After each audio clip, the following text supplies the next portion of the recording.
Today, we're talking about life throwing you curveballs.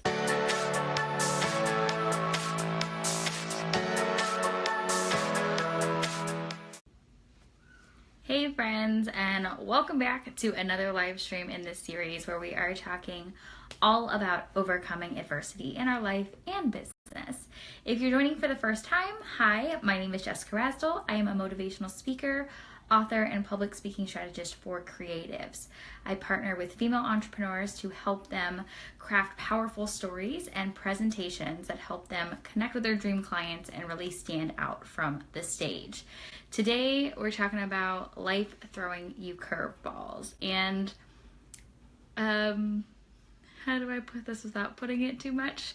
Basically, life thinks it's really funny and decided to go ahead and throw me a few this week, knowing that this was my topic of conversation. So thanks, life. Anyways, when we're talking about a curveball for this particular conversation, I'm not just talking about a random curveball. I'm talking about the ones that really hit you hard.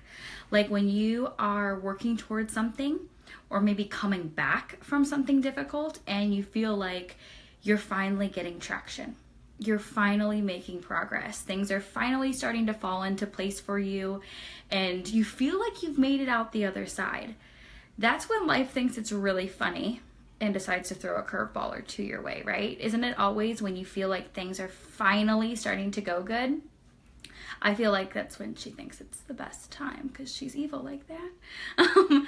But what do we do in those moments? Because these are the make or break moments for us. These are the moments that challenge us and help us get our motives in check and see, is this something that we want to continue working towards? Or is this something that we just want to give up on?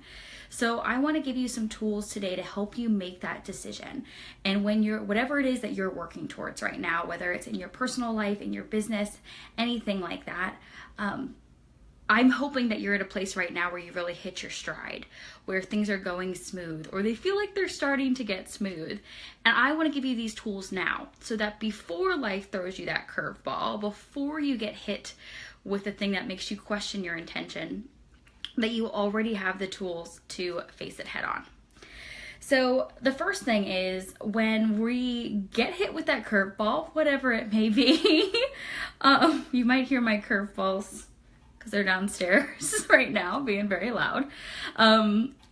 We always start to think of like, is this a sign that I shouldn't be doing this? Is this something that's telling me to throw in the towel? Am I supposed to be doing something else? Maybe this isn't meant for me.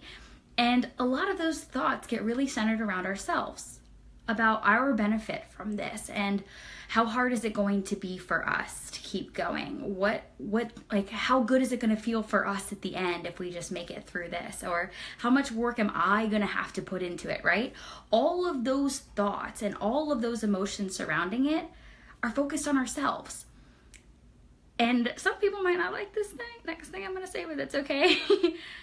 It's easy to give up on yourself. It's really easy to give up on yourself because nobody sees that. Nobody sees what goes on behind the scenes when you close your laptop, when you turn off your phone, the things that you say to yourself behind the scenes, nobody's going to criticize that. It's easy to quietly say, I'm just not going to do that thing anymore. But letting somebody else down, now that's a whole nother story. We don't like to do that, right? We don't want other people to see us fail. We don't want other people to be upset or feel let down in any other way. So this is where we really need to switch that language. When you're thinking about all the things that could go wrong or go right, and you're faced with that curveball, you need to be thinking about the impact this is going to have on other people. So rather than saying, this is going to be so hard for me to power through this, it's when I get to the other side, what difference is this going to make for so-and-so, whether it's your audience or your family or your friend? Who are the people that you are impacting? This work that you're doing, this thing that you're working towards, what difference is it making for them? Because if the work that you do is only self-serving and if it's not rooted in anyone bigger than you, when life throws you those curveballs, because unfortunately it will, you're going to find yourself ready to throw in the towel. But if the work that you're doing or the thing you're working towards, if you can see how it serves others, it's much easier to think about, I don't want to let them down. Whether that's your family at home, whether it's your grandma who's been rooting you on, whether it's your client or the students you work with.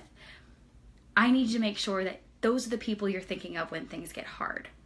Not yourself, not how uncomfortable it may be or how embarrassing it is or, how frustrating it is to get through those dark parts.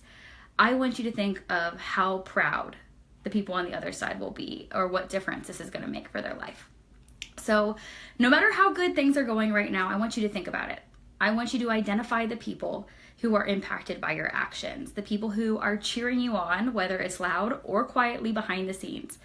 Identify who they are and define what that impact looks like for you, because things are going to get hard. It's not always rainbows and sunshine. And when it does get hard, those are the people I want you to look to. Those are going to be the ones that are going to push you through it, not you. Like, I'm not saying you're not awesome and you can't do it yourself, but you might need a little push from somebody bigger than you, because again, it's really easy to give up on ourselves, but it's so much harder to let somebody else down. Anyways, I have homework for you. So your homework is to go and identify the people that your actions and your impact are affecting. Who are the people cheering you on, and make sure that you understand not just who they are, but how they're impacted by your work. Whether, again, this is the work that you do, whether this is the students you impact, whether this is your family who's cheering you on, every step that you take has a ripple effect, good and bad. And I want you to know what the good is and maybe what the bad is, so that when life throws you the curveball, you know who you need to keep going for. Sound good?